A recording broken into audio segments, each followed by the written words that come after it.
Pier Giorgio Frassati naquit en 1901 à Turin en Italie.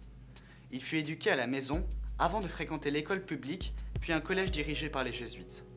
À l'âge de 17 ans, il entra dans la société Saint-Vincent de Paul et parvint à combiner de manière remarquable militance politique et travail pour la justice sociale, piété et dévotion, humanité et bonté, sainteté et vie quotidienne. Athlétique, beau garçon, débordant de vitalité, toujours entouré d'amis qu'il inspirait par son exemple, Pier Giorgio décida de ne pas devenir prêtre ou religieux pour témoigner plutôt de l'Évangile comme laïque. En fait, il tomba amoureux d'une jeune fille pleine de vie et d'entrain, mais sans poursuivre la relation.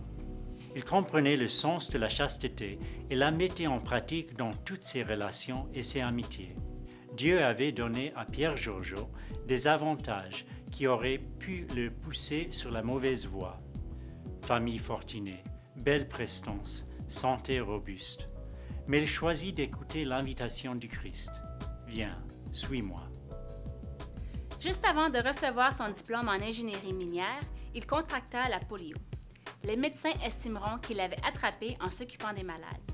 Il mourut le 4 juillet 1925 et fut béatifié par le pape Jean-Paul II le 20 mai 1990.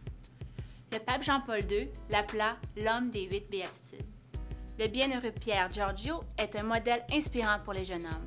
Il leur enseigne à exprimer leur masculinité chastement en maîtrisant leur passion sexuelle par un effort viril et par le sacrifice de soi, à l'exemple du Christ, l'homme parfait.